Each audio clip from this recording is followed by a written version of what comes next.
Hello, and welcome to this episode of The Genderly Show, and thank you for being here with me. My name is Eden Hare. Since we are talking about gender issues, we just can't ignore a discussion about gender dysphoria. This is a complex topic, and in this, the first of 2 episodes, I'm going to introduce what gender dysphoria is and the criteria for a diagnosis for both children and adults. The second part focuses more on treating gender dysphoria, what we can do to alleviate some of the anxiety our friends, family, and ourselves experience with this condition. So, let's get started. The Diagnostic and Statistical Manual of Mental Disorders, 5th edition, is commonly referred to as the DSM, provides for one overarching diagnosis of gender dysphoria, with separate specific criteria for children and for adolescents and adults. So the DSM defines gender dysphoria in adolescents as adults as a marked incongruence, incompatibility that means, between one's experienced or expressed gender and their assigned gender, or meaning their assigned sex, lasting at least 6 months as manifested by at least 2 of the following. A marked incongruence between one experienced or expressed gender and primary and or secondary sex characteristics, or in young adolescents, the anticipated secondary sex characteristics. A strong desire to be rid of one's primary and or secondary sex characteristics because of a marked incongruence with one's experienced or expressed gender, or in young adolescents, a desire to prevent the development of the anticipated secondary sex characteristics. A strong desire for the primary and or secondary sex characteristics of the other gender, meaning sex, right? A strong desire to be of the other gender or some alternative gender different from one's own assigned gender. A strong desire to be treated as the other gender or some alternative gender different from one's assigned gender. And a strong conviction that one has the typical feelings and reactions of the other gender or some alternative gender different from one's assigned gender. And gender. We're not assigned a gender. We're assigned a sex, assigned female at birth, assigned male at birth. We're assigned a sex. We're not assigned a gender. Gender is a social, cultural construct. What it is to be a man, what it is to be a woman. Those are different than what it is to be male and what it is to be female. We talked about that in a previous episode. So let's just get around the language. But in order to meet the criteria for diagnosis, the condition must also be associated with clinically significant distress or impairment in social, occupational, or other areas of functioning. So that means it's not just enough to say to your therapist or to your doctor that I feel like a woman. Or I feel like a man, depending upon where you started out with. It's not just enough. It's not just enough to say, I prefer other people to call me by a different name associated with a different gender, or to wear the clothes associated with the other gender. For gender dysphoria to actually be diagnosed, you also need some form of anxiety, depression, stress, which is preventing or inhibiting your functioning in a job, in social settings, in family, etc., right? There has to be some other impact.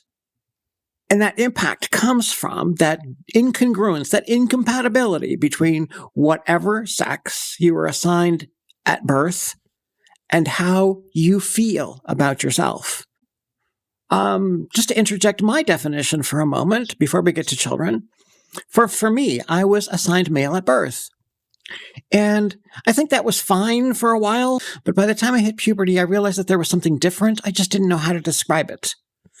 And certainly, when I hit puberty in the 70s, there was no internet, there was no ability to actually get information in order to have a conversation with a doctor.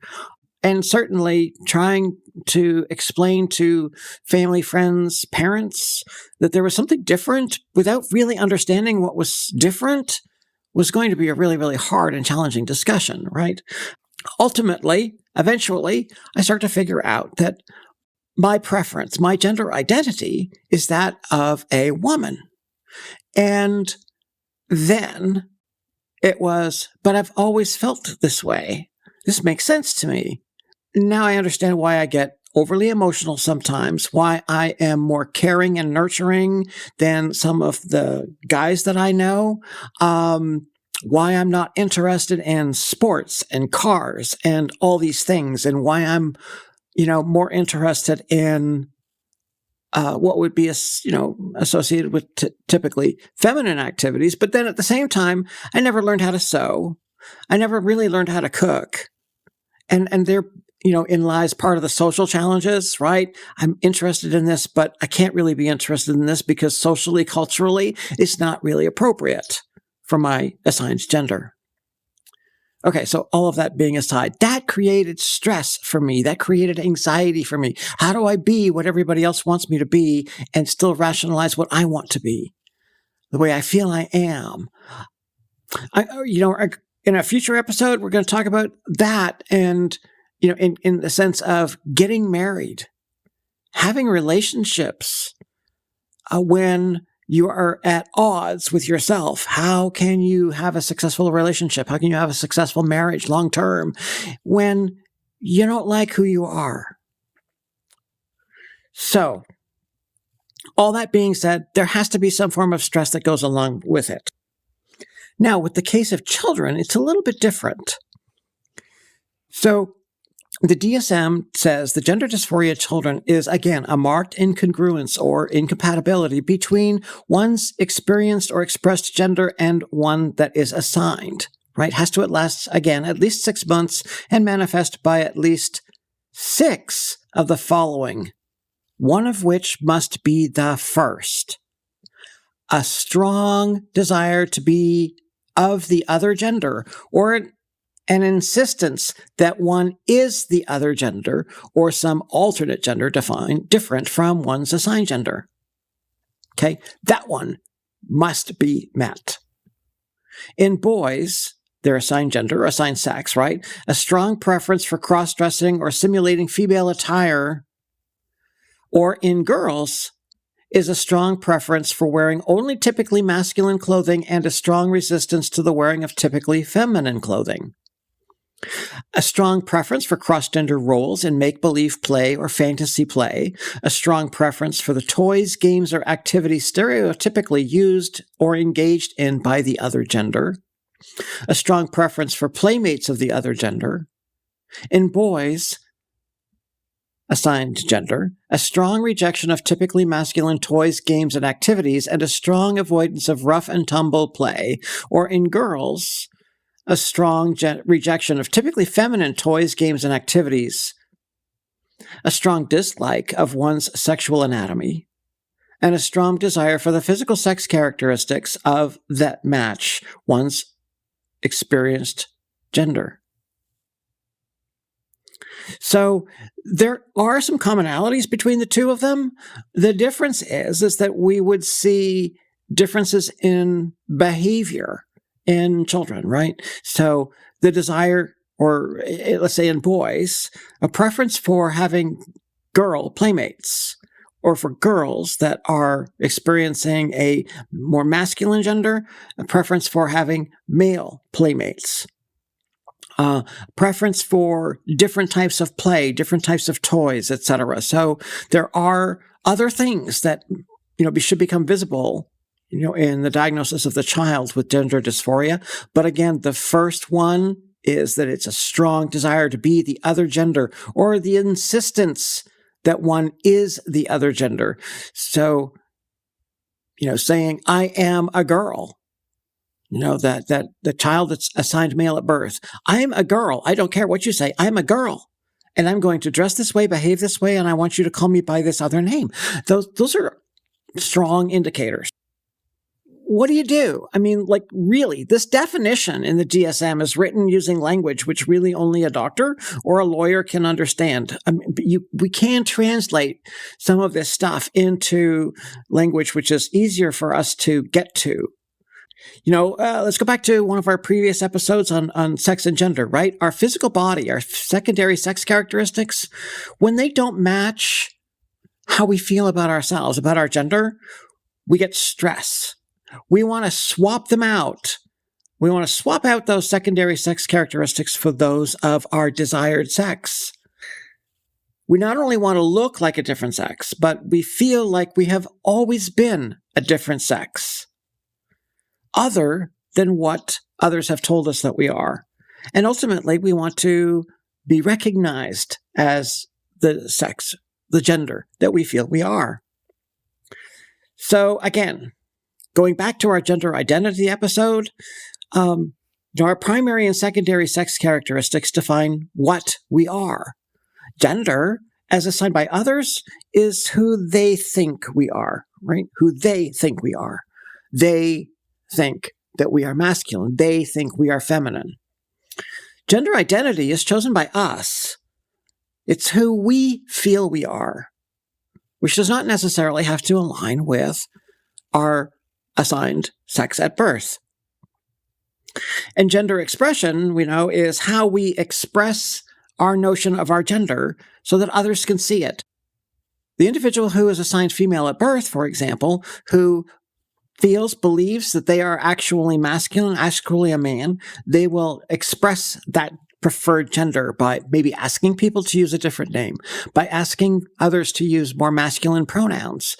They will dress masculinely. They will change aspects of their physical appearance, maybe cut their hair shorter, wear it in a more masculine style, maybe take other actions like using binders to reduce the size of their chest appearance.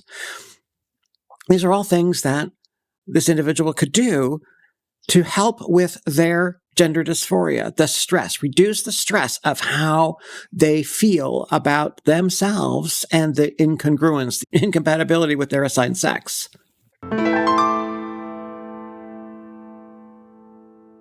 So as I mentioned earlier, I didn't really have a language for a long, long time to describe what was going on or how I felt, or I didn't really even feel that the support infrastructure was there for me to dive into it. And to be perfectly honest, absolutely scared to death about even making a statement. Things that I remember when I hit puberty.